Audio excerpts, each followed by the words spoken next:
Alors, bonsoir à toutes et à tous. Merci d'être encore aussi nombreuses et nombreux à une heure si tardive et après 2 jours très chargés.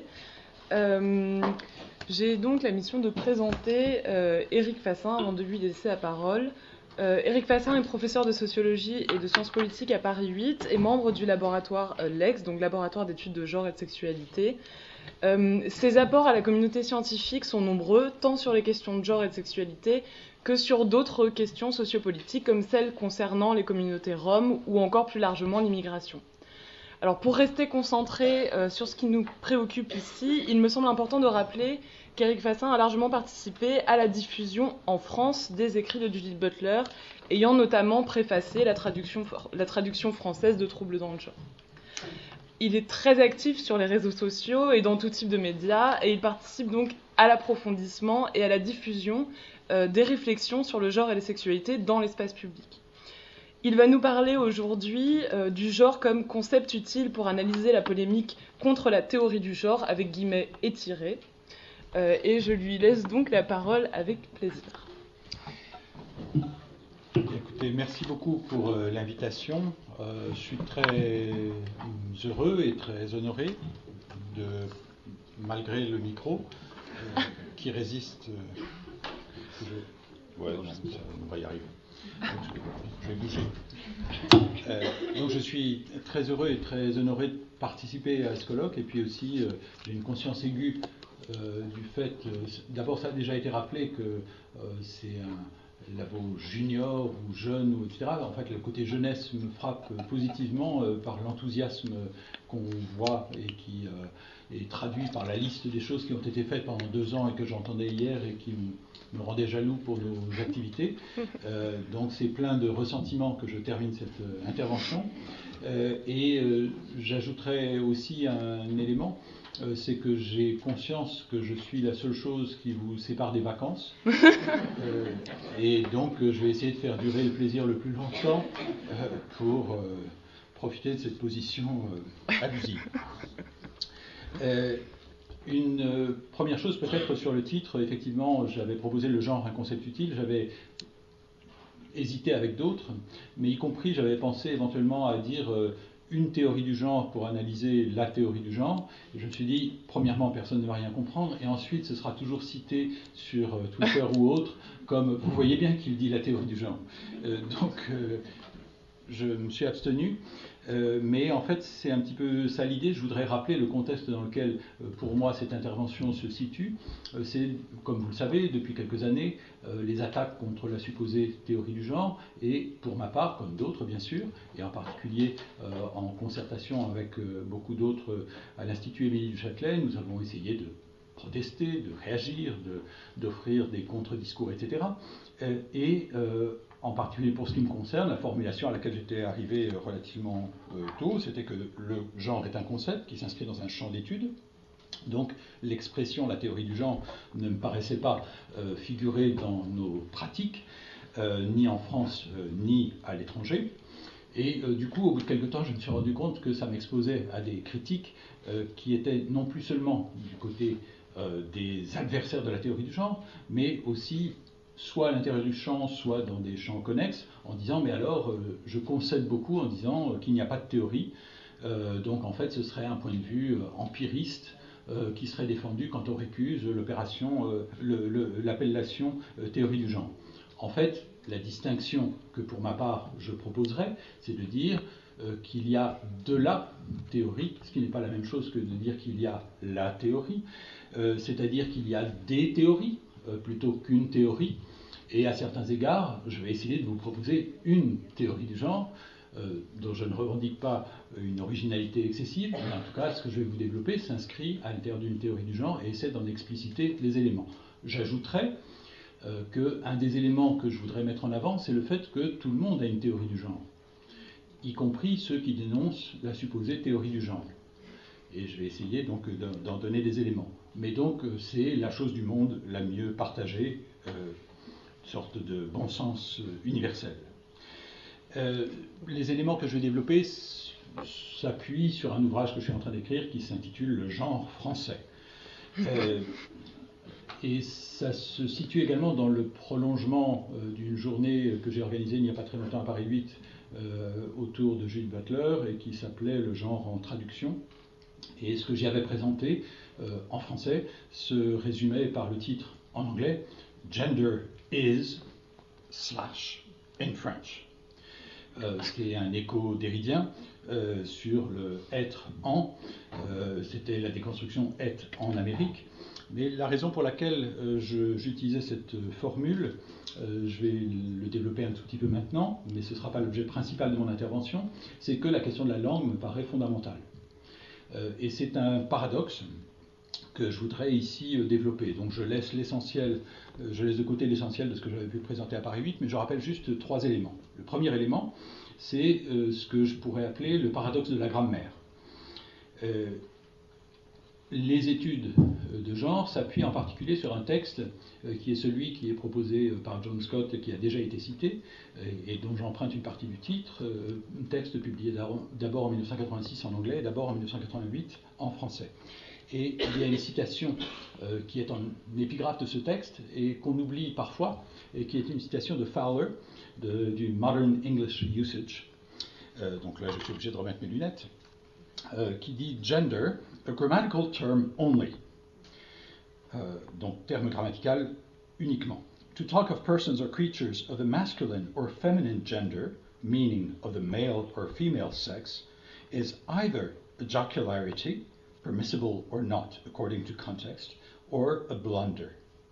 Donc parler de personnes ou de créatures d'un genre masculin ou féminin en voulant dire du sexe masculin ou féminin, c'est soit une plaisanterie qui peut être permise ou non selon le contexte, soit une bourde.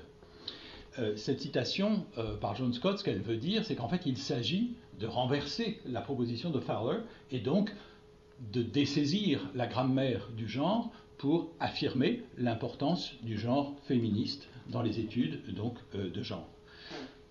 Le paradoxe, c'est que parfois, dans les études de genre, on a oublié cet élément grammatical, c'est-à-dire que la plupart d'entre nous, lorsque nous ne sommes pas linguistes, lorsque nous ne sommes pas grammairiens, eh bien, nous laissons de côté cette dimension-là, et pour ma part, c'est ce que je voudrais faire en suggérant que le paradoxe du fait qu'on nous dit d'ordinaire que le genre est intraduisible, c'est-à-dire que c'est un terme qui serait seulement en anglais, gender.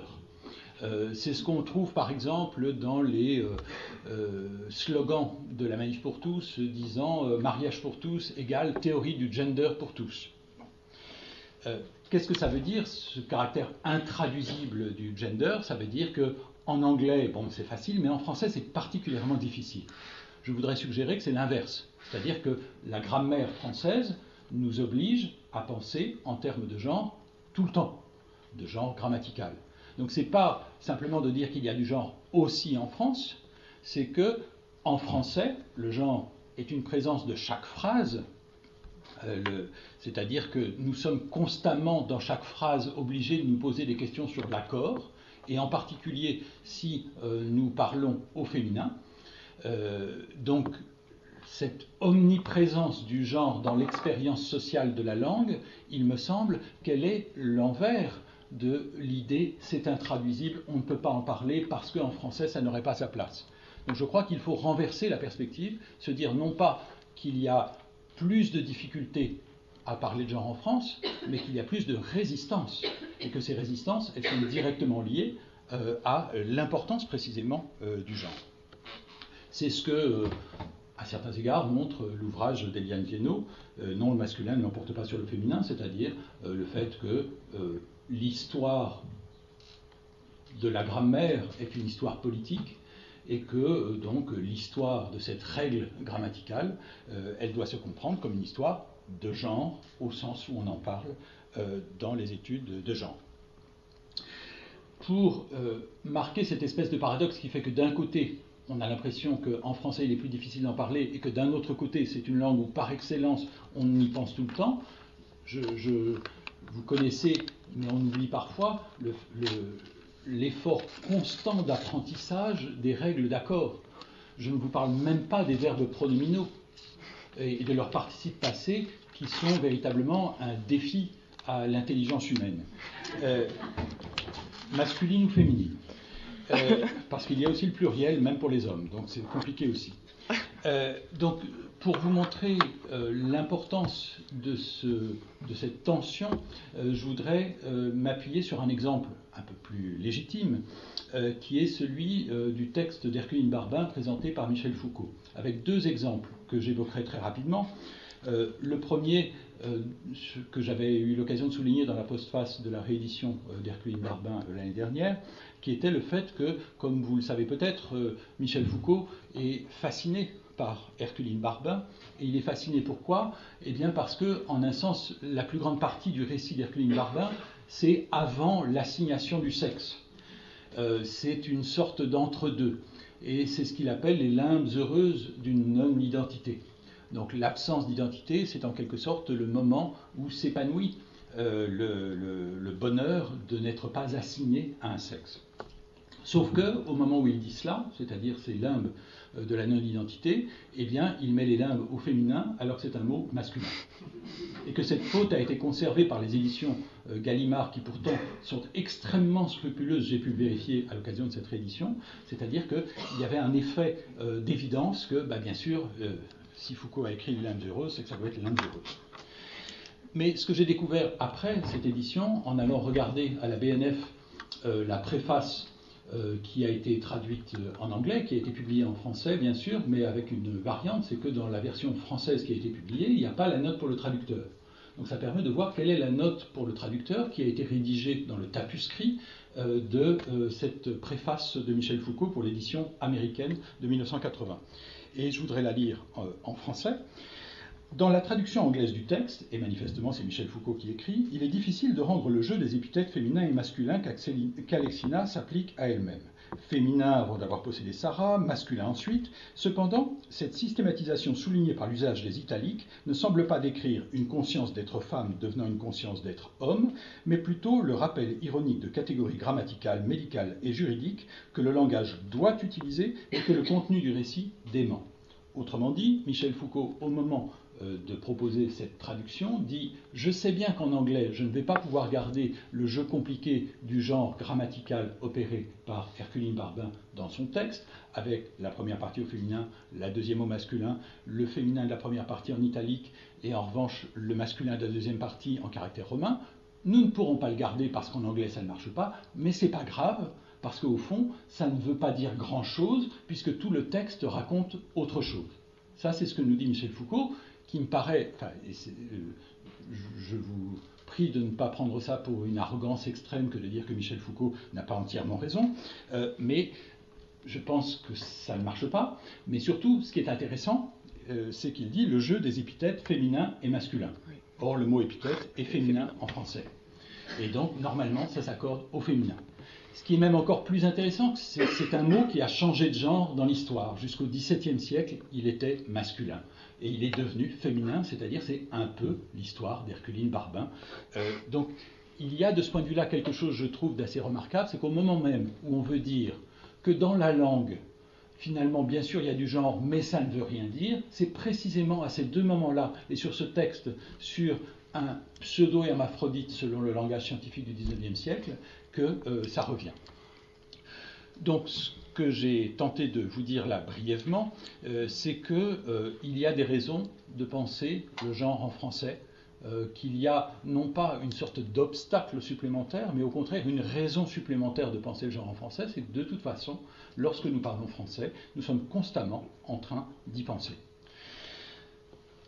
Mais ce que je voudrais développer maintenant, et ça va être l'élément principal de mon exposé, ce serait ce que je n'ai pas encore eu l'occasion véritablement de présenter ailleurs, qui est l'idée que le genre est / en traduction. Qu'est-ce que ça veut dire de dire que le genre est en traduction ? Eh bien, je vais essayer de vous le préciser maintenant. On a déjà évoqué, je crois que c'est Christine Planté qui évoquait tout à l'heure la définition du genre donnée par John Scott et qui est souvent réduite à sa première partie, et encore la première partie est-elle réduite à sa formulation la plus élémentaire, et donc toujours dans ce texte central, John Scott écrit « Le point central de la définition repose sur une relation absolue entre deux propositions. Le genre est un élément constitutif des relations sociales fondées sur les différences perçues entre les sexes. » c'est cette partie-là dont on parle tout le temps aujourd'hui dans les controverses autour de la supposée théorie du genre. C'est en quelque sorte ce qu'on sait sur le genre, c'est que c'est des différences construites. Et la deuxième partie, qui me paraît plus originale et qui est au centre de ce que raconte John Scott, c'est-à-dire que chez John Scott, on ne trouve pas beaucoup d'éléments sur l'anatomie ou les représentations de l'anatomie, etc. Ça ne me paraît pas du tout le propos. Mais la deuxième partie, c'est « et le genre est une façon première de signifier les rapports de pouvoir ». Ce que pour ma part, je traduis par la première partie, c'est au fond le genre, ça parle de sexe, pour dire ça un peu grossièrement, et la deuxième partie, c'est le genre, ça parle de tout, du moment que c'est du pouvoir. Donc ça veut dire que ça parle des rapports de classe, ça parle des rapports de race, ça parle des rapports nationaux, etc., etc. Bref, cette deuxième partie de la définition, elle me paraît d'autant plus importante qu'elle a été entièrement occultée dans le débat autour de la supposée théorie du genre, qui s'est entièrement concentrée sur la question de l'opposition sexe-genre. Alors je voudrais maintenant m'intéresser à une population française particulièrement intéressante, qui sont les gens qui se sont mobilisés contre la supposée théorie du genre. Un rappel historique bref, c'est que, à bien des égards, la mobilisation contre la théorie du genre et la mobilisation contre le mariage pour tous ont semblé se confondre chronologiquement, c'est-à-dire que c'est dans les années 2010, même si, de fait, on peut considérer que la mobilisation contre la théorie du genre, d'une part, a commencé avant et d'autre part, a continué après. Elle a commencé avant, en 2010, avec le petit film sur le baiser à la Lune, qui racontait la belle histoire de Félix et Léon, deux poissons qui s'embrassent sous l'eau, de même sexe, les poissons. Deuxièmement, il y a eu l'épisode des manuels de SVT en 2011.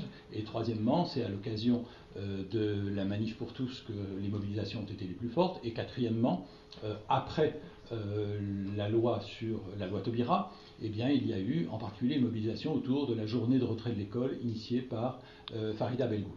Donc, je vais très rapidement sur tout ça, parce que sans doute que ça vous est bien familier, mais il y a un slogan qui résume beaucoup de ces mobilisations, qui est « Nous voulons du sexe, pas du genre ».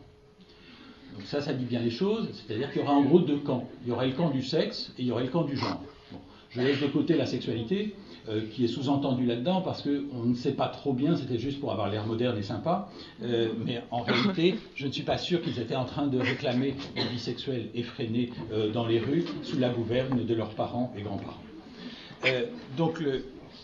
En tout cas, l'élément décisif, à mes yeux, c'est que si on veut comprendre cette controverse, il faut comprendre ensemble les différents éléments. Dans un autre texte qui va apparaître dans une revue Gender and Religion, j'ai essayé de montrer comment c'était assez proche de la controverse des universaux, de la querelle des universaux dans l'histoire de la philosophie, c'est-à-dire qu'en fait, c'est une opposition entre les réalistes et les nominalistes. Donc comme Boswell l'avait suggéré à propos de l'histoire de la construction sociale de l'homosexualité, sauf que lorsque Boswell le disait, c'était pour dire qu'il y a d'un côté des réalistes et de l'autre des nominalistes à l'intérieur des études gays et lesbiennes. Alors que là, en fait, on voit que la position des nominalistes, c'est ce qu'on pourrait appeler les études de genre, et la position des réalistes, c'est ce qu'on pourrait appeler les anti-genres, mais on voit bien que c'est une même controverse, c'est-à-dire qu'en fait, c'est une discussion qui est organisée, nous sommes dans la même controverse, que nous le voulions ou non. Et de ce point de vue, on voit bien que c'est ce que le Vatican a essayé de développer depuis des années. On peut remonter jusqu'à la conférence de Pékin en 1995, mais en particulier, je prendrai un point de repère qui est le lexique sur les termes ambigus et controversés publié sous l'égide du Conseil pontifical pour la famille en 2005, en français. Ça avait déjà été publié en italien. Et je vais vous lire juste une définition du genre qui est donnée par le Vatican, donc par une théologienne qui s'appelle Béatrice Volmer de Coles. Une définition renouvelée du genre acceptable pour l'Église pourrait être celle-ci. Dimension transcendante de la sexualité humaine, compatible avec tous les niveaux de la personne humaine, englobant le corps, la pensée, l'esprit et l'âme. Le genre, ça c'est donc la définition catholique acceptable du genre, est donc perméable aux influences sur la personne humaine, aussi bien intérieure qu'extérieure. Autrement dit, oui, il y a de la psychologie, oui, il y a de la sociologie, mais il doit se conformer, le genre, à l'ordre naturel qui est déjà donné dans le corps. Autrement dit, le corps est premier, ce qui est une manière, vous l'aurez bien compris, de ne pas entièrement valider le concept de genre au moment d'en donner une version catholique. Mais en même temps, ce qui est intéressant, c'est pas simplement le fait que lorsqu'on est dans le champ des études de genre, on se dit quand même, si j'ose dire, c'est pas très catholique comme définition, c'est-à-dire on se dit, j'avais cru comprendre que c'était autre chose le genre. C'est vrai, mais ce qui est très intéressant, c'est que le Vatican éprouve le besoin de récupérer le genre, d'avoir une définition du genre, certes conforme à l'ordre qui est inscrit par Dieu dans le corps, mais quand même, il ne se contente pas de dire qu'il y a du sexe. Le Vatican insiste sur l'idée qu'il y a du genre. Et ça, c'est le deuxième slogan qui me paraît tout à fait important dans ce que raconte le mouvement de la Manif pour tous, c'est « pas touche à nos stéréotypes de genre ». Et on voit bien là qu'il y a un problème, c'est-à-dire que, au fond, ça veut dire qu'on est entièrement d'accord, il y a des stéréotypes de genre. Simplement, on est plus ou moins pour, plus ou moins contre tel ou tel stéréotype de genre. Mais donc, il n'y a pas d'un côté ceux qui croiraient qu'il y a des stéréotypes de genre et de l'autre ceux qui diraient ce ne sont pas des stéréotypes, c'est une vérité biologique qui échappe aux stéréotypes. Non, non, il y a des stéréotypes de genre, simplement il ne faut pas y toucher. Et il ne faut pas y toucher, en fait, est un peu trompeur, puisque ce qu'expliquent les manifestants, c'est qu'il faut enseigner le genre. Il faut l'enseigner d'une manière qui soit conforme aux stéréotypes traditionnels. Ils ne disent pas ne parlons pas de ça, ils disent ne parlons que de ça. Mais parlons-en dans des termes qui nous conviennent. Donc ça n'est pas du tout l'affrontement entre ceux qui croient aux stéréotypes et ceux qui ne croient pas aux stéréotypes. Tout le monde croit aux stéréotypes. Mais les plus inquiets, ce sont effectivement les conservateurs catholiques qui défilent et qui craignent que s'il n'y a pas tout un travail social pour réaffirmer les stéréotypes traditionnels, ça ne tienne plus. Donc c'est la fragilité du genre traditionnel qui inquiète et non pas l'émergence du concept de genre.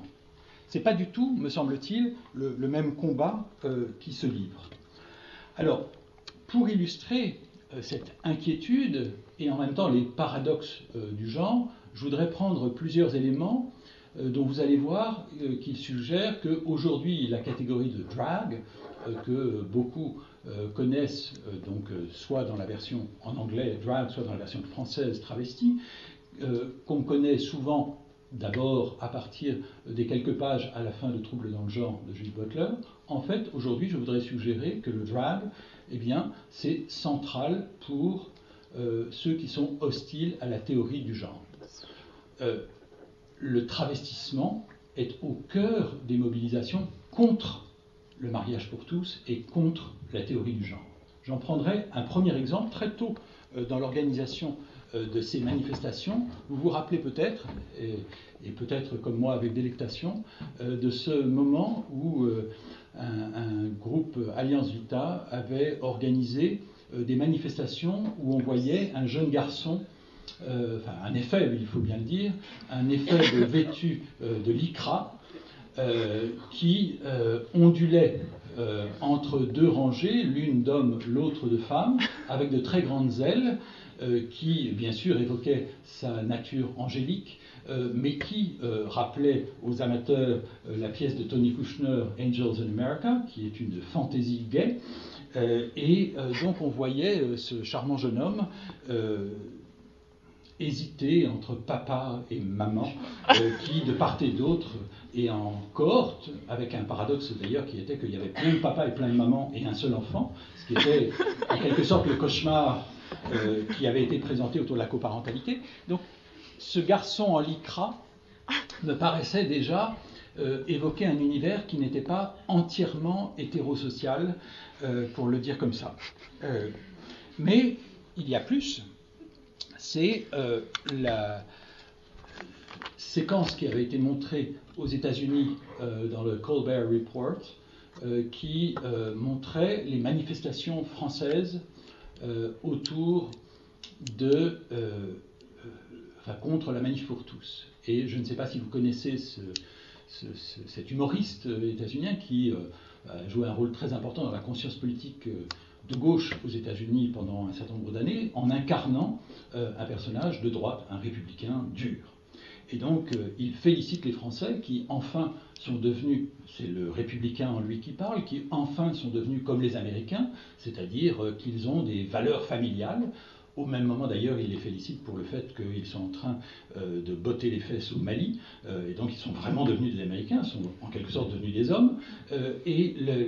À propos du mariage pour tous, il dit, c'est formidable, ils ont des valeurs traditionnelles, regardez, ils sont des centaines de milliers dans les rues.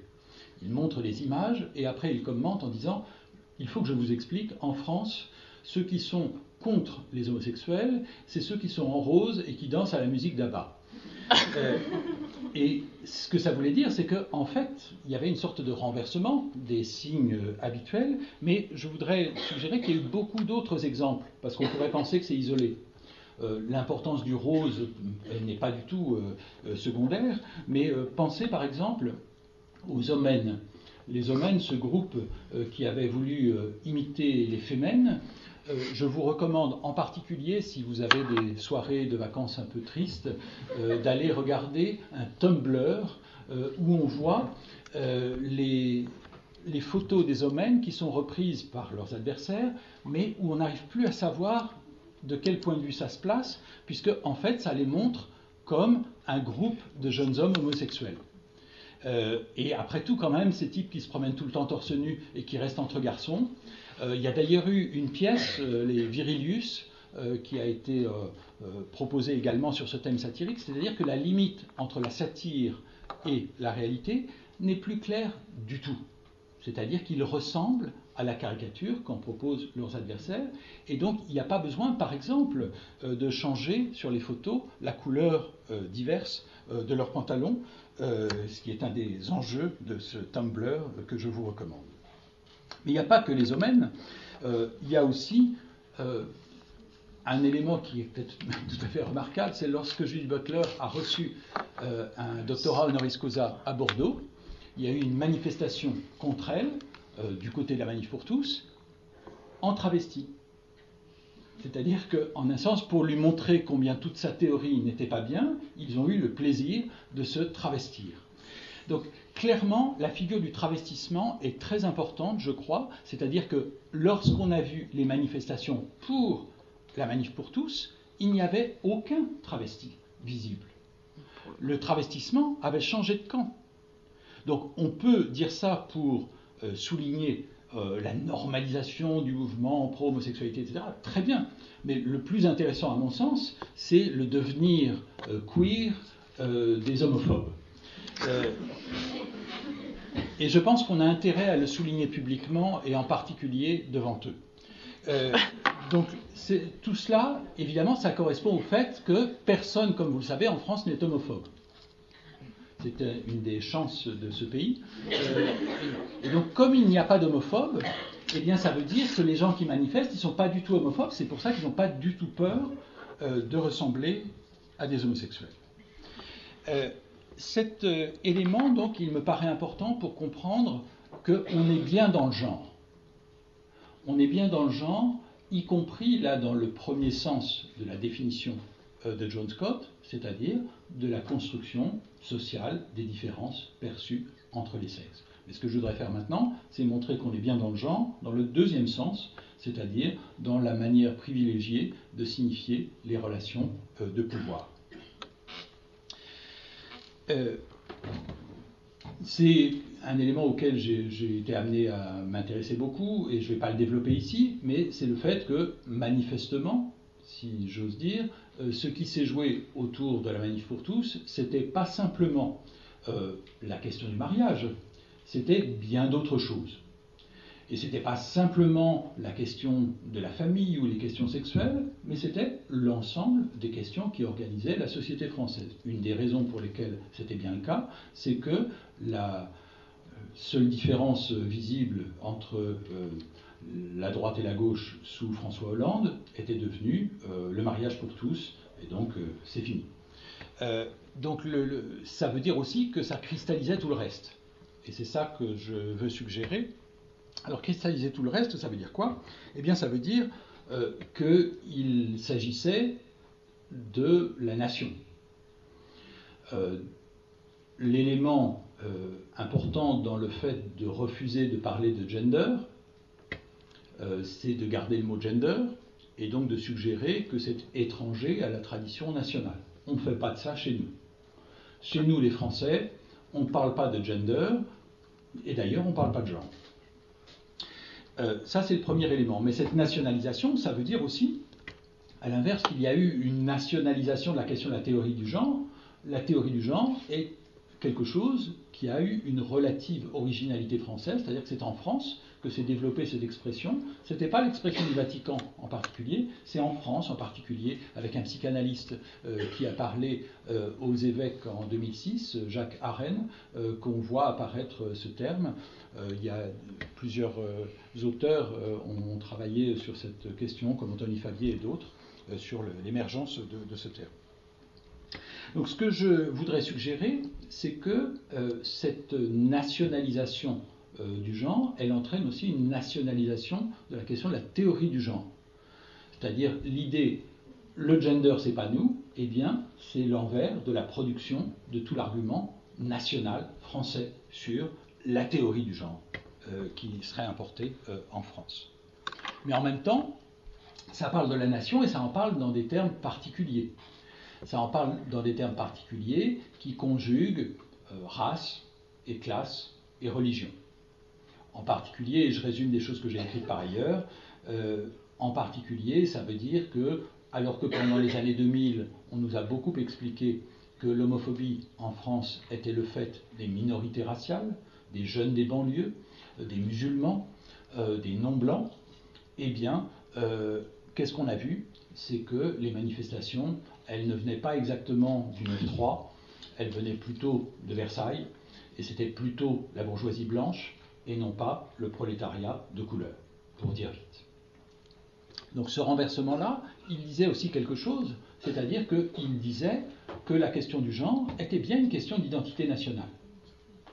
Mais pas dans les mêmes termes du tout que ce qu'avait raconté entre autres Nicolas Sarkozy dans les années 2000, lorsqu'il expliquait que l'identité nationale en France, et c'est ce qui nous différenciait des immigrés, disait-il, c'est ce qui nous différenciait des musulmans, nous disait-on, eh bien, cette identité nationale, elle était fondée sur la liberté des femmes et sur l'égalité entre les sexes. Autrement dit, le féminisme faisait partie de l'identité nationale.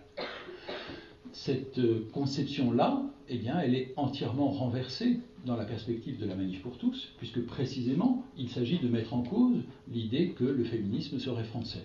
Le féminisme est étranger, il est américain, ou il est même, comme Judith Butler le fait remarquer parce qu'elle a été sensible à cet élément, c'est le fait de lesbiennes américaines, et encore pire, de lesbiennes juives américaines, comme on l'a vu sur certains sites.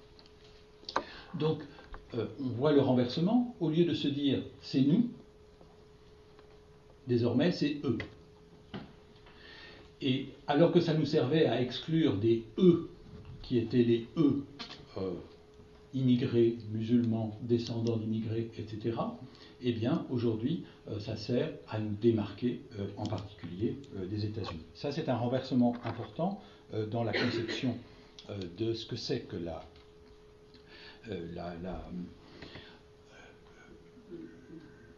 définition du genre, c'est qu'aujourd'hui, pour une grande partie de la droite, le genre nous est étranger comme le féminisme nous est étranger, c'est-à-dire que ça n'est plus l'identité nationale, mais c'est ce qui menace l'identité nationale à nouveau.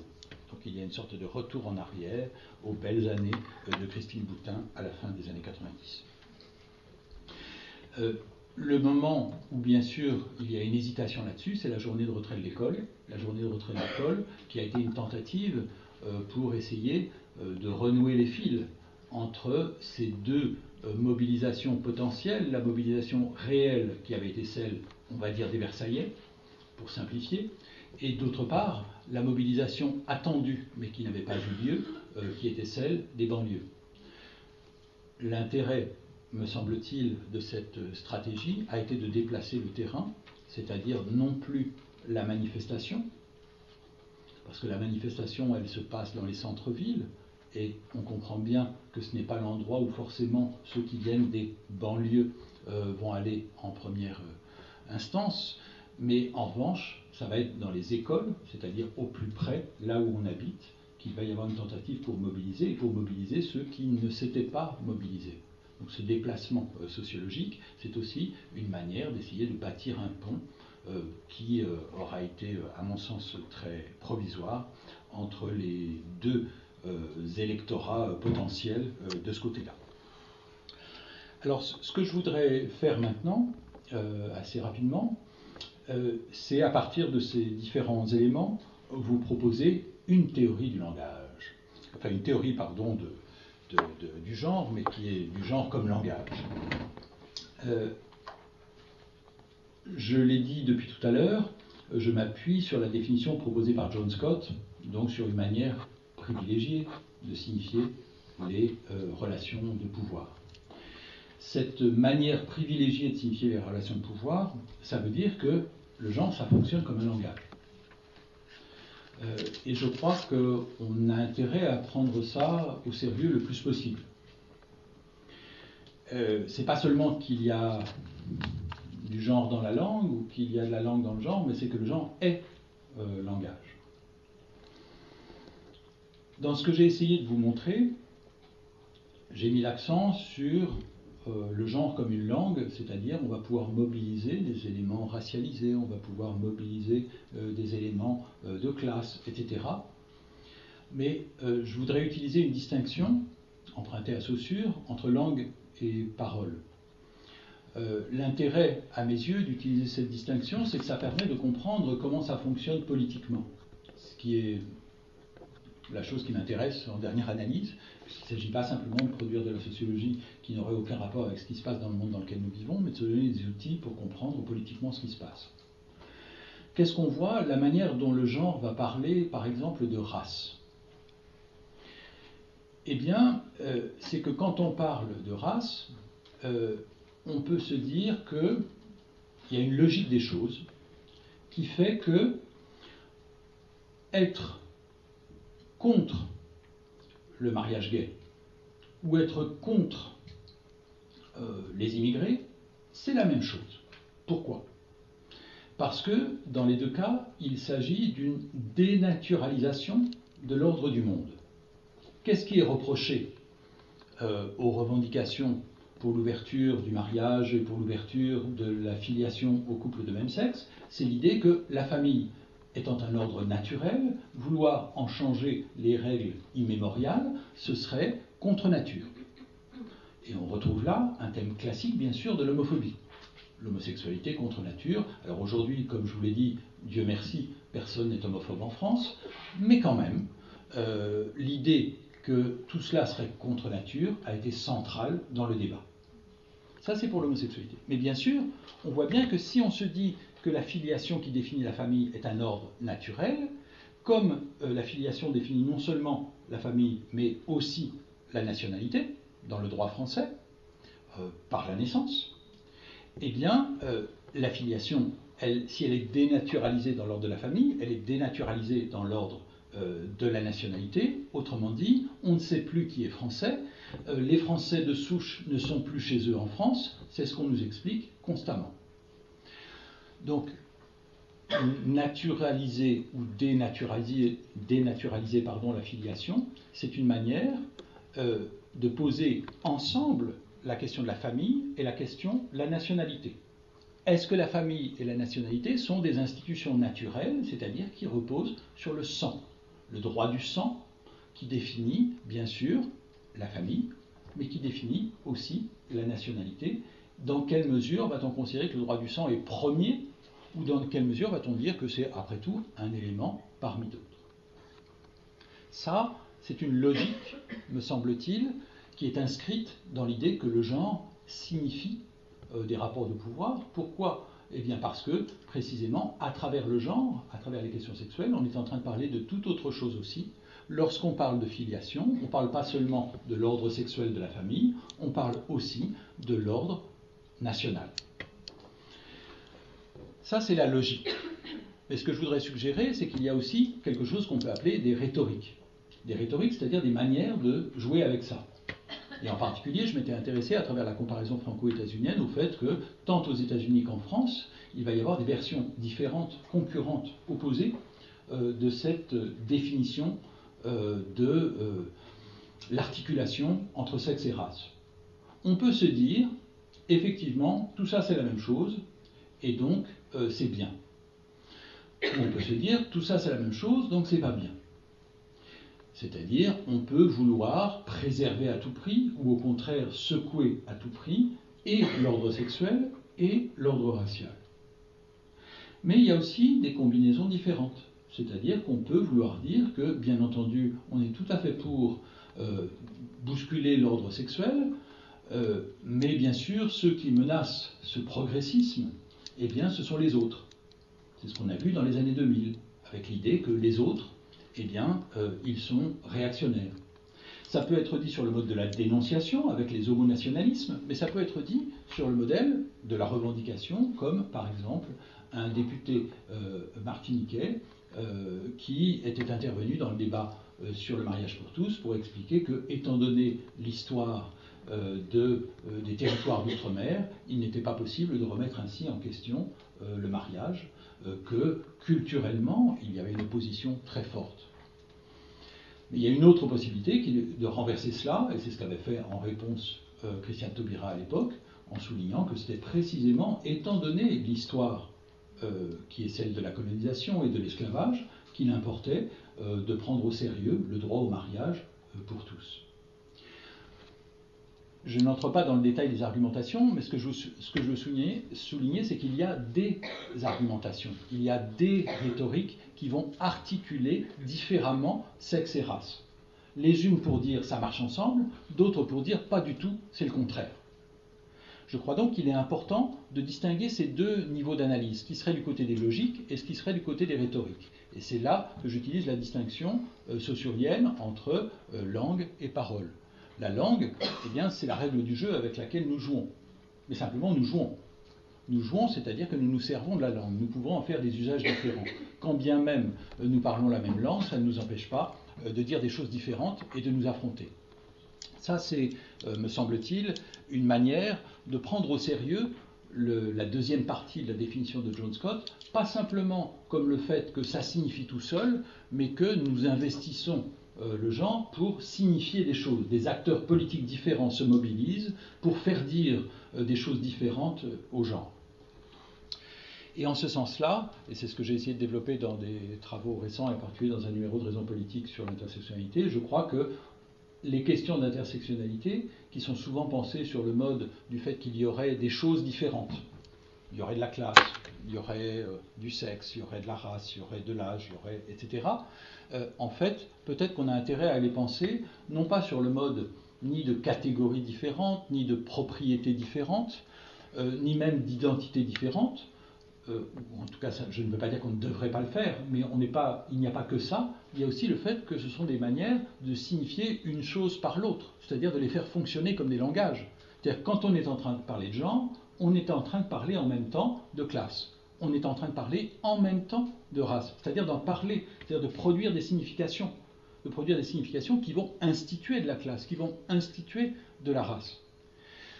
Mais c'est vrai en sens inverse, c'est-à-dire que quand on parle de classe, on parle aussi de genre, et on parle aussi de race, et chacun de ces termes signifie les autres.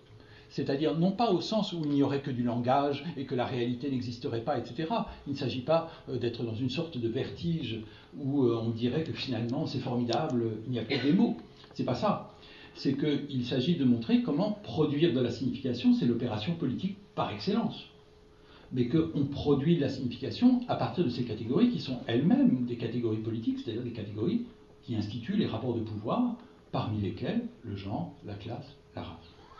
Alors je voudrais terminer, pour avoir respecté le temps imparti, je voudrais terminer avec une très brève conclusion sur le fait que ce que j'ai essayé de faire insistait sur le genre comme concept, c'est-à-dire donc à mes yeux comme outil, comme quelque chose qui permet d'appréhender les choses, ce qui bien sûr veut dire qu'il ne s'agit pas de traiter le genre simplement comme des données empiriques, c'est la différence qu'il peut y avoir entre le genre et les genres. Si on dit les genres, ça veut dire qu'on peut constater empiriquement qu'il y a des genres, et pourquoi pas, c'est pas absurde, Mais l'intérêt principal, me semble-t-il, c'est de dire qu'il y a du genre, c'est-à-dire d'avoir le concept de genre. Mais du coup, cette approche conceptuelle, qui n'est pas d'une originalité folle, j'en conviens moi-même, elle peut être intéressante dans le cadre de ce que je viens de suggérer sur l'intersectionnalité, à condition de l'appliquer aux autres termes dont je viens de parler. Parce que, reprenons classe. Classe, ça marche au singulier et au pluriel. Mais on finit par confondre les deux, entre les classes et la classe. En particulier en France, très souvent, aujourd'hui, on confond la classe, comme principe qui organise la société, avec les classes populaires. Autrement dit, de même que quand on parle de genre, on est plutôt tenté de parler des femmes, de même quand on parle des classes populaires, c'est une manière de parler de classe et d'oublier qu'il y a de la classe aussi dans la bourgeoisie. Donc je crois qu'on a intérêt à se rappeler que c'est un concept, c'est-à-dire à utiliser au singulier, mais à mon sens, ça peut marcher pour l'ensemble de ces termes. Et je crois que par exemple, bien sûr, il y a des sexualités, empiriquement. Mais on a intérêt peut-être à insister aussi sur la sexualité en tant que concept, c'est-à-dire à penser ces différents concepts dès lors qu'ils nous permettent de penser comment on passe d'un registre dans un autre, c'est-à-dire comment le genre signifie des tas d'autres choses, des tas de rapports de pouvoir, mais bien sûr, ça marche en retour aussi, et c'est là peut-être que ma formulation s'éloignerait, au moins sur ce point, de celle de John Scott, qui, à mon sens, donne davantage une sorte de privilège au concept de genre par rapport aux autres rapports de domination. Je m'arrête ici et je vous remercie beaucoup.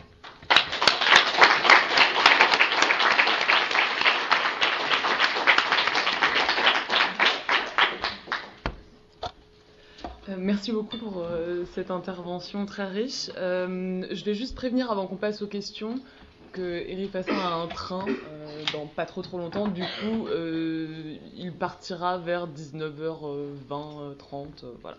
Donc ne soyez pas surpris s'il s'en va au milieu de notre conclusion de colloque. S'il y a une question difficile, c'est pas parce qu'il est mal poli. Voilà. Et je me transformerai en citrouille devant vos yeux, voilà. Ce qui n'est pas agréable. Voilà. Donc je laisse la parole à la salle. Voilà. C'est vrai, c'est pas grave. C'est pas la saison. J'ai une question sur votre proposition conclusive que je trouve vraiment intéressante avec cette formulation, le genre et langage. Et je me suis demandé si en disant ça, vous n'étiez pas au fond en train de dire, parce que ça m'a fait penser, la façon que vous avez eu de présenter ça, au fond, le genre ici au rang quasiment on pourrait dire d'une discipline, on pourrait dire la sociologie et langage, la philosophie et langage, à savoir une manière, une façon d'appréhender du coup des phénomènes sociaux, hein, des questions de recherche qu'on pose. Ça vient dessiner des paradigmes de recherche, une façon de poser des questions, etc. Donc du coup, est-ce que ce serait une interprétation en fait possible de votre formulation? Parce qu'il semble qu'on est vraiment bien au-delà du concept quand on dit que le genre est langage. Il me semble que vous avez pris l'ascenseur.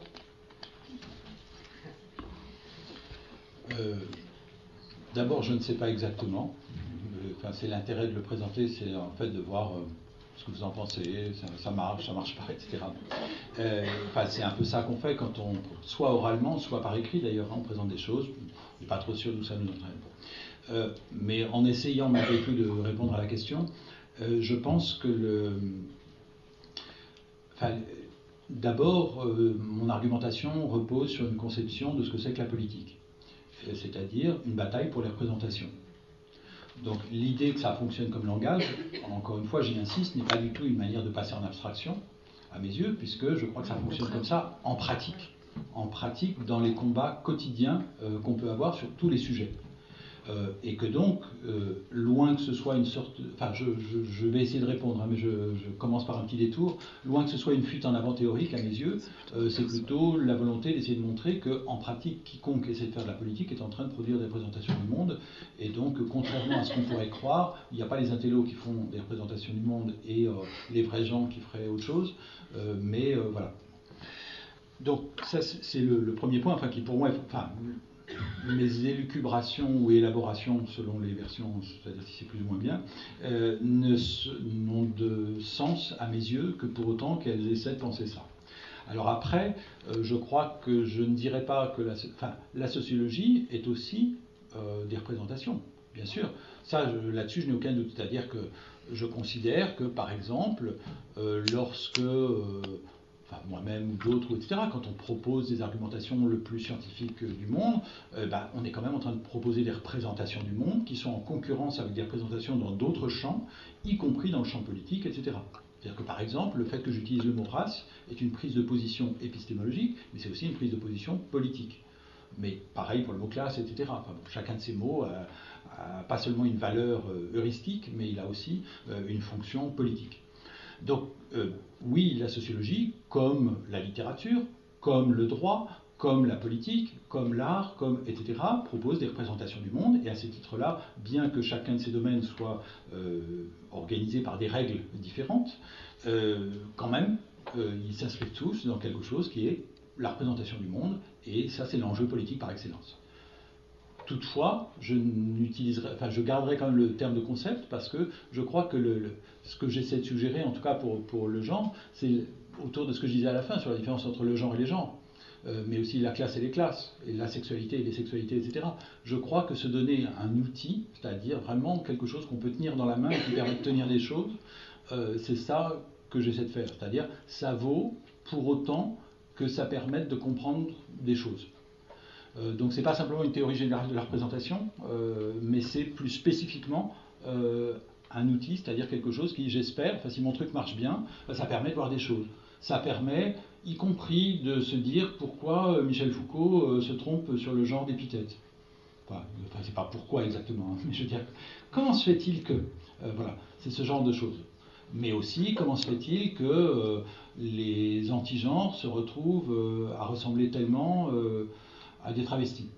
J'ai même pas évoqué, d'ailleurs, parce que la figure travestie la plus emblématique de tout ce mouvement, c'est bien sûr Brigitte Bardot. Y compris, j'invite tout le monde, je le fais régulièrement parce que j'espère que ce sera un succès planétaire, mais je vous recommande la vidéo de la chanson Fais-moi l'amour avec deux doigts, dont je ne vous donnerai pas le texte intégral, mais qui tient en 3 phrases. Donc, si vous insistez beaucoup. Mais, donc, cette vidéo que je recommande vivement, mais si possible, pas avant que je parte, parce que sinon, ça va nous troubler tous. Cette vidéo est très intéressante, pas seulement pour le texte, pas seulement pour l'apparence de Brigitte Bardot, pas seulement pour son pseudonyme, qui est quand même... qui se passe de tout commentaire dans une histoire travestie, mais aussi par les hommes charmants qui l'environnent. Donc, voilà. Oui, non, je le prenais comme tel. Oui. J'y avais pas pensé, mais c'est peut-être pas un hasard.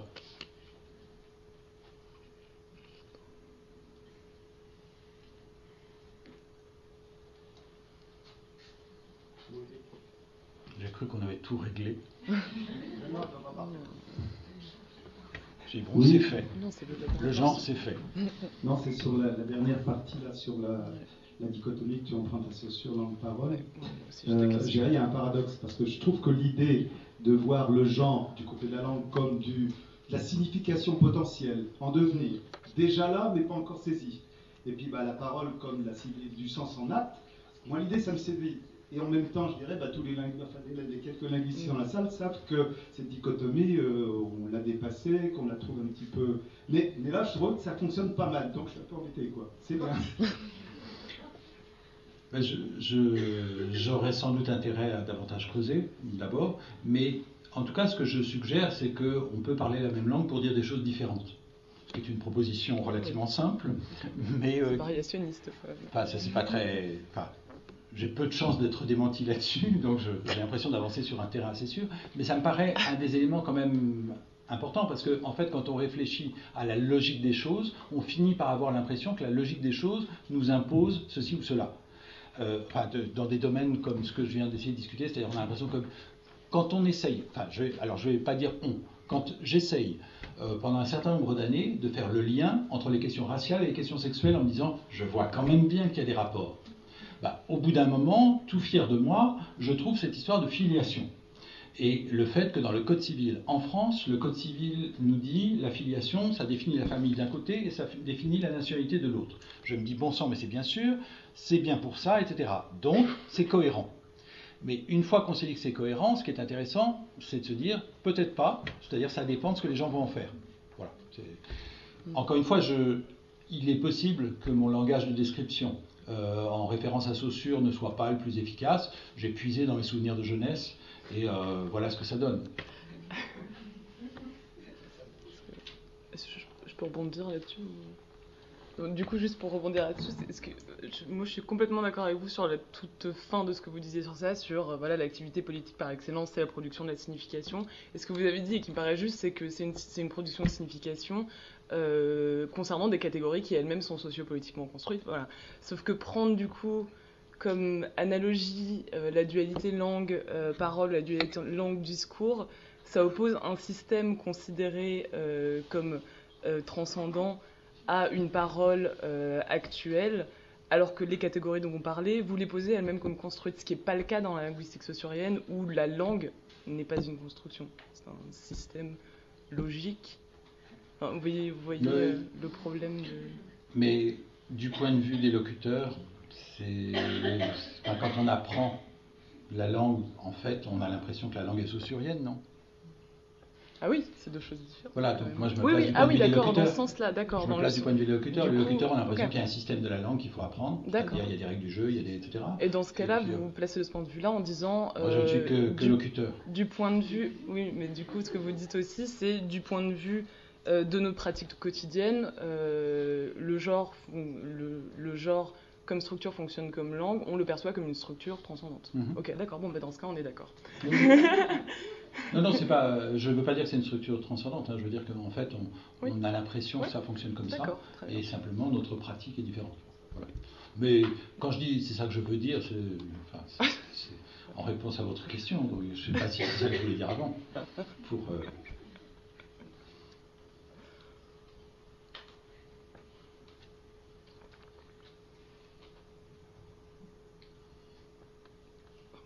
On a tué tout le monde. Ouais. Ah bah du coup...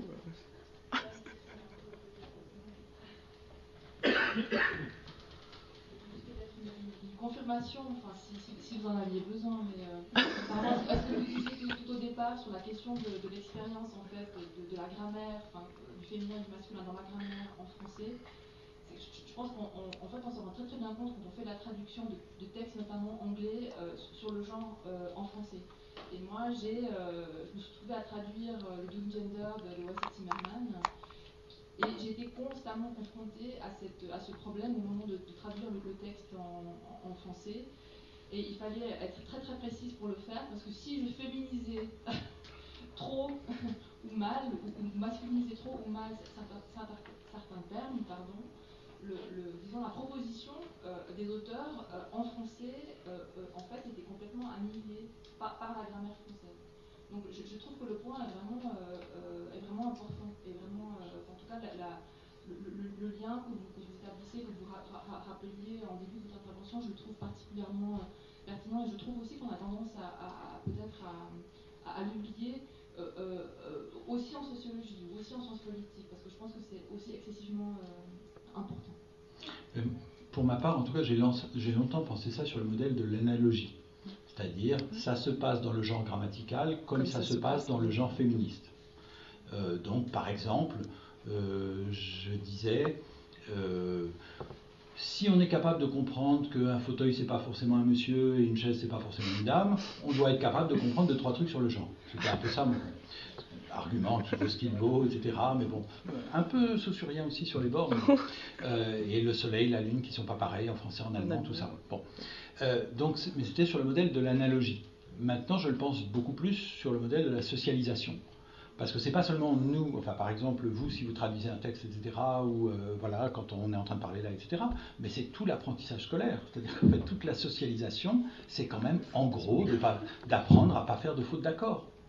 C'est-à-dire que quand même, tout l'apprentissage de la langue française, j'ai l'impression, je suis sûr que beaucoup de gens savent beaucoup mieux que moi ici, hein, mais j'ai en gros l'impression que 50% de l'apprentissage de la langue, c'est ça, en français. Donc c'est pas rien. Enfin, encore une fois, je dis ça de manière totalement ignorante, hein, mais simplement de mon expérience sociale et de ce que j'ai vu autour de moi, etc. En anglais, pas du tout. Enfin, c'est quand même ça, le paradoxe qu'on n'arrête pas de nous dire que quand on parle anglais, on est capable de comprendre le gender, et quand on parle français, on n'est pas capable, c'est quand même ahurissant quand on y songe en ces termes-là. C'est-à-dire en se disant, c'est ce que nous faisons à chaque phrase. Enfin, et on sait bien les rappels à l'ordre qu'il peut y avoir, et y compris alors là pour nous. On sait bien que si, quand je prends la parole, je relisais un de mes textes pour je ne sais plus quelle raison récemment, dans un journal, et je m'apercevais qu'il y avait une faute d'accord. J'ai rougi pendant 5 minutes. Et j'imagine que c'est pareil pour tout le monde. C'est-à-dire que le poids de la norme là-dessus, l'idée qu'on est censé maîtriser ses règles, ne pas se tromper, etc., c'est fondamental. Donc je pense que ça pèse très très lourd dans notre représentation de ce que c'est que le genre.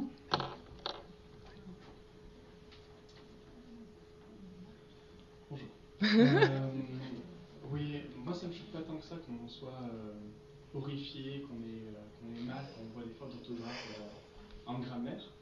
Moi ce qui me gêne le plus, c'est justement la question de la sexualissemblance et la rigidité à attribuer un genre féminin à quelqu'un qui a un sexe, un pénis, par exemple. C'est pas ça la sexualissemblance. Je comprenais l'exemple en tout cas. C'est un concept développé par Damourette Pépichon. Qui... Allez-y. Non, mais...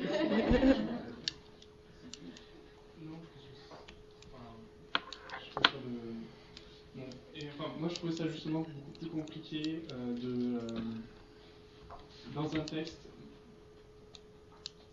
de vouloir rigidifier le texte en appliquant un genre à un type de sexe, plutôt que simplement de devoir respecter des règles de grammaire qui sont définies de but en blanc. Et enfin, je me demande où est-ce qu'il est vraiment le combat. Est-ce que c'est de faire respecter les règles de grammaire, ou est-ce que c'est permettre à un homme justement de se travestir ou d'être femme parce qu'il a un pénis mais il se sent quand même femme. J'espère ne pas avoir donné le sentiment que je vous rappelais à l'ordre grammaticalement en vous demandant de ne pas faire de faute de genre. Hein. Ce n'était pas du tout le sens. Non, au contraire, et pour donner un exemple précis, moi je suis actuellement dans mon université impliqué dans une tentative, on vient de faire adopter une motion par le département de sciences politiques auquel j'appartiens et par le département d'études de genre auquel j'appartiens et par l'UFR, texte et société à laquelle j'appartiens, et on la soumet à l'école doctorale à laquelle j'appartiens en espérant que ça remonte, etc.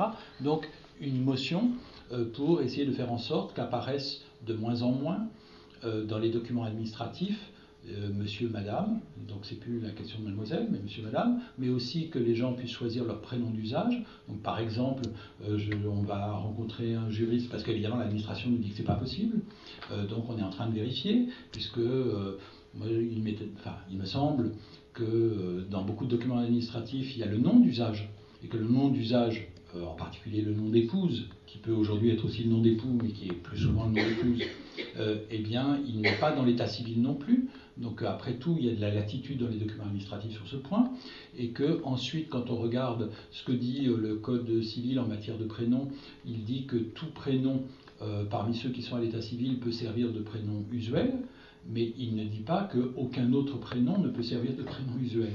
Donc il me semble qu'on a peut-être une marge pour s'interroger là-dessus. Donc, par rapport à la question que vous posiez, moi je suis effectivement très intéressé par la possibilité de faire bouger à travers la langue et à travers les pratiques bureaucratiques et administratives d'État ou pas, d'essayer de faire bouger les choses. Donc je ne crois pas qu'il y ait un désaccord sur ce point. Non, mais il faut comprendre, en tout cas ce que j'essayais de faire, c'était de rappeler combien nous finissons par ne même plus nous rendre compte d'à quel point la langue est un rappel à l'ordre du genre à chaque phrase, et donc en avoir conscience est aussi peut-être non plus un outil mais une arme pour essayer aussi un outil, un levier pour essayer de renverser les choses. Mais je suis bien d'accord qu'effectivement, enfin, ce qui ne nous apparaît peut-être, enfin, ce qui a une partie d'entre nous n'apparaît pas à chaque fois, c'est-à-dire la violence de cette imposition grammaticale, elle apparaît très explicitement dès que c'est une personne pour qui cette violence est dite, et enfin non seulement ressentie mais dite, et ça fait réfléchir. Encore 5 minutes pour une ou deux dernières questions. Bien sûr. S'il y en a.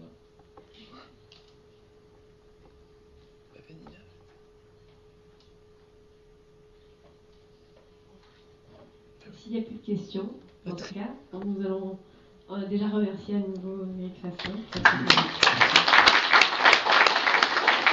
Vous êtes le seul à avoir parlé de grammaire, j'étais très bien. Tous les membres de Genève qui sont dans la salle pour venir avec nous. Mais la situation de Molière, je ne connais ni grand-mère ni grand-père, qui est une histoire de genre. Marie et Vincent aussi. Non, mais j'ai bien su qu'ici, il fallait que je parle de grammaire. Surtout si c'est moi qui le présente. Bah voilà. Donc, rapidement, puisque maintenant c'est les vacances presque. Bon, on a minutes c'est les vacances, on est dans les starting blocks nous aussi. Donc, merci à nouveau à tout le monde d'être venus si nombreux et nombreux. On attendait pas ça, faut quand même le dire, on peut dire ça. En fait, on pensait que toutes ces inscriptions sur Internet, c'était faux. Donc, non, mais vraiment, merci à toutes et à tous. Je tiens aussi à remercier donc, tous les membres de GNR qui ont participé à l'organisation du comité scientifique, et puis tous les membres de GNR en général, les participants et les participantes qui ont vraiment joué le jeu, c'est-à-dire que de voir que vous aviez encore en tête notre appel à la communication, que vous mobilisiez, que vous faisiez cet effort pour penser une ou des épistémologies du genre, ça s'est vu, ça s'est entendu et on a trouvé ça très riche et on pense qu'il y aura pas mal de choses à faire pour la suite et en particulier on vous l'a déjà dit pour cette publication parce qu'on va très vite vous recontacter non peut-être pas demain ce soir à 21h vous recevrez un mail qui dira voilà vous avez jusqu'au 4 janvier pour nous envoyer votre papier donc bonnes vacances non voilà on va pas vous laisser non plus énormément de temps mais on va vous laisser plus de temps que 2 semaines pour nous envoyer un papier qu'on reprendra ensemble etc. Oui, c'est plus de temps que 2 semaines, mais je ne vais pas dire combien de temps c'est, je ne sais pas encore. Et oui, parce qu'on ne peut pas publier juste des actes, donc on va un petit peu reprendre tout ça, trouver des liens, faire des chapitres bien propres pour que ça fasse un livre. Mais voilà, vous entendrez parler de nous à nouveau. Donc merci à tout le monde. Et oui, de stresser les gens, c'est-à-dire qu'on enverra un mail plutôt en janvier avec 2 ou 3 mois de délai pour écrire quelque chose. Voilà. Peut-être. Donc merci aux participantes, aux participants, merci à tout le monde et je laisse la parole à Cécile pour le dernier numéro. Si. Non, voilà, merci beaucoup à tous et à toutes et merci à tous les membres du labo. On a un truc à dire, on peut dire un truc alors je pense que je parle pour tous les membres du laboratoire et on vous remercie. Alors il n'y a pas de mots en fait assez fort pour dire à quel point on remercie Vanina et Cécile. Qui ont été plus qu'extraordinaires dans la coordination, dans la direction de ce laboratoire. Sans elles, on n'aurait rien fait. Non, c'est vrai. Je pense qu'on ne dit pas assez. Elles sont fantastiques, aussi bien du point de vue de l'organisation que du point de vue humain. Donc voilà, merci beaucoup. Toutes les deux.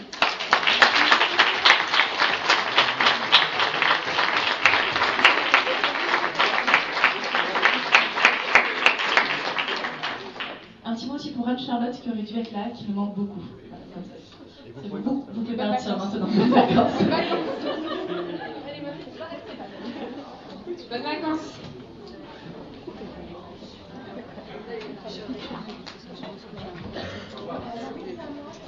Au revoir, merci d'être venu. Après tout, c'est quoi le programme là? Tu te calmes, déjà, première chose. De toute façon, on a tout arrangé pour qu'on mette la salle en place avec des tables partout. Mais qu'est-ce qu'on fait là? Ça y est. Bah merci beaucoup d'être venu et puis c'était super sympa de faire ta conversation. En plus. J'étais venue à l'époque, les gens pour l'apéro. Ouais, il y a 2 ans du coup, ouais, février, donc il y a quasiment 2 ans. La date, une idée, je pense en janvier. Un mail en donnant le nom de l'opsie, on va planifier un petit peu pour les vacances et puis après. ce sera plutôt pour mars, quoi, du coup. Voilà, on vous enverra un mail début janvier en disant il y a 2 ou 3 mois de délai, et d'ici 2 ou 3 mois, si vous êtes intéressé pour publier, ce ne sera pas forcément le cas de tout le monde. Il y en a qui sont plutôt stade de la recherche encore, voilà. Il faut nous envoyer un truc de temps de les chapitres, j'imagine comme ça, donc voilà, prenez-le. Et voilà, donc il y aura jusqu'à mars. Et voilà. Ça va être ça. Ouais, je pense que ce sera, je sais pas, on n'a pas encore réfléchi, on sait que ce sera.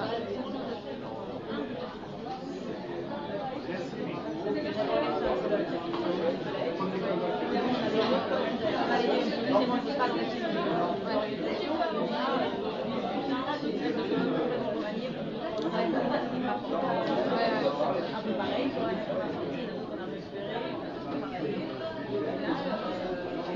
trois noms, nous on était trois. Ouais, on sait pas. On réfléchit sur les trucs de ça prend, etc. Mais voilà, c'est ça. Mais de toute façon, je pense qu'il y aura du labo, etc. Donc ce sera soit 2 ou 3 noms plus labo génère, soit juste labo génère. Et ce sera publié chez ENS Éditions. Voilà.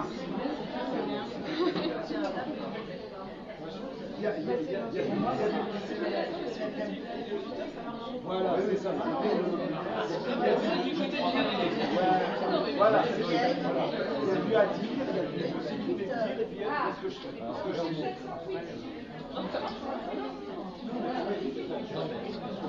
Parce que les chaussures après, moi je suis rapide.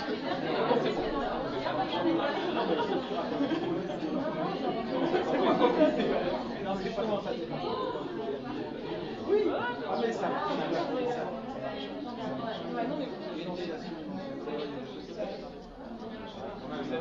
Quand même.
Vous avez toutes vos affaires. Est-ce que je me suis trompé de...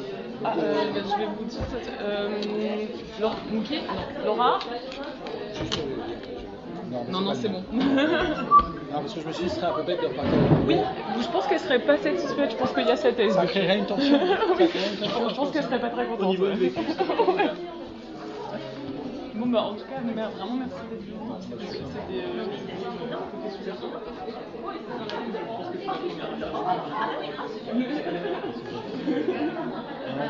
Je voyais bien que les gens étaient fatigués aussi. Non, mais ils étaient bien éveillés et tout ça, mais je veux dire, il fallait aussi un peu de... Oui, il faut réveiller le truc parce que c'est vrai que c'est un peu difficile.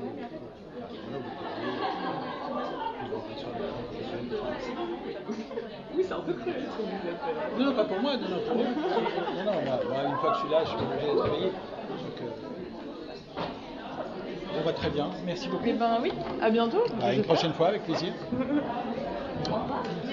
Merci à vous.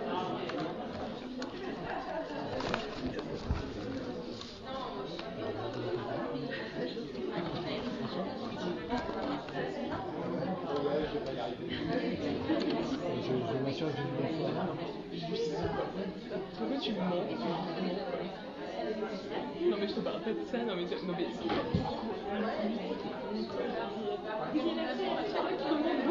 Parce que quand même elle a participé à l'organisation. Mais oui, on l'a déjà reversé hier.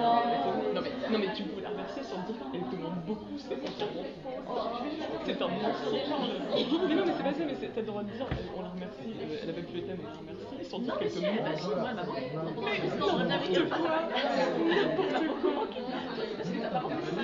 Mais n'importe quoi, je t'assure que t'as pas compris. Bon, effectivement, ce que j'ai dit sur Cécile. Oui, mais... Moi, c'est la pire réussite de mon côté. Moi, je suis troisième, c'est ça, je suis troisième. Non, pas du tout, ça c'était très bien, mais du coup, t'as pris le micro, tu avais quelque chose à dire, et hop, il t'as fait quelque chose à dire, tu veux parler? Non. Je vais aller regarder. Mais on t'aime. Merci. Moi je vais oublier.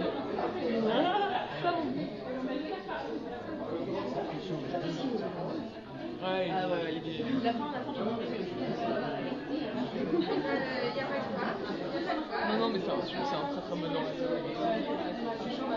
Ouais, c'est complètement pas. Mais du coup, il se permet des trucs. Tu vois, genre, intelligence lucide, j'ai dit, wouh, pas bien.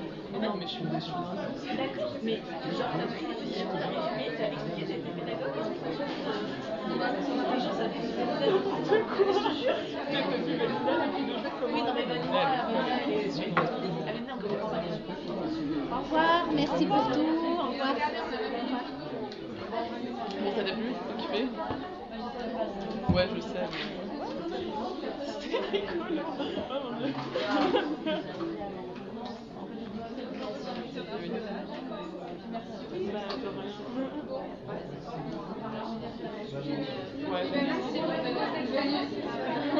Non, on a essayé de faire un acronyme avec genre, ça n'a pas marché, on a gardé chez hier, voilà. C'est ce qui s'est passé. Surtout parce qu'on avait mis le oui, dans notre nom. Voilà, on va faire ça un jour. On a fait nos recherches. C'est juste à cause de notre acronyme. Non, ça ne nous intéresse pas du tout. Non, un truc technique comme ça, de faire la théorie, relou. Vous avez vu ça plein de fois, c'était déjà c'est chouette comme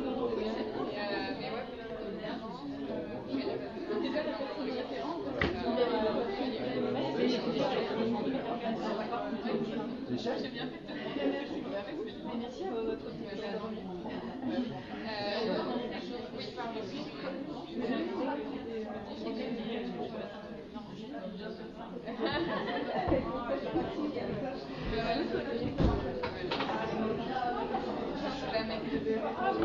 Faut les mettre sur le bord.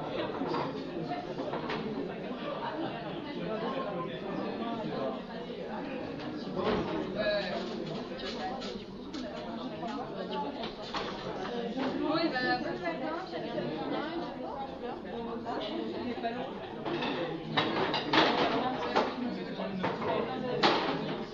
C'est la fois, il y a à côté.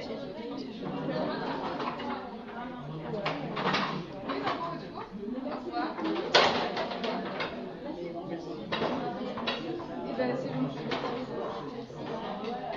Super.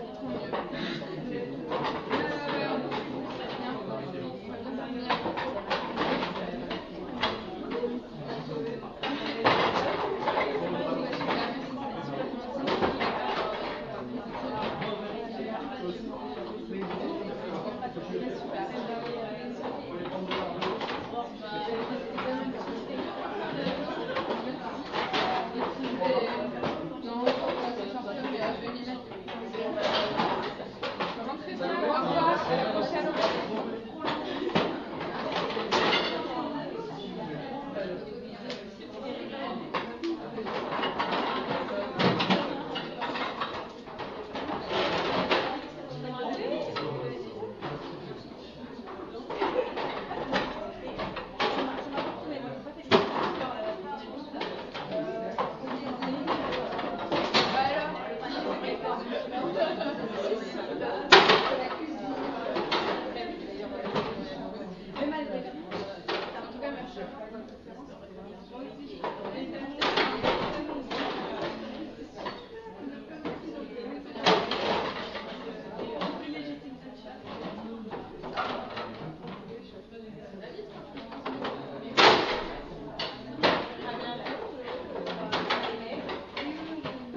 Merde, j'ai jamais arrêté.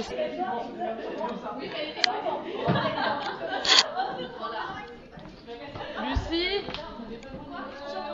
Non, rien, ouais, je l'ai jamais arrêté, mais je peux pas le faire parce que j'ai peur. Mais du coup, on a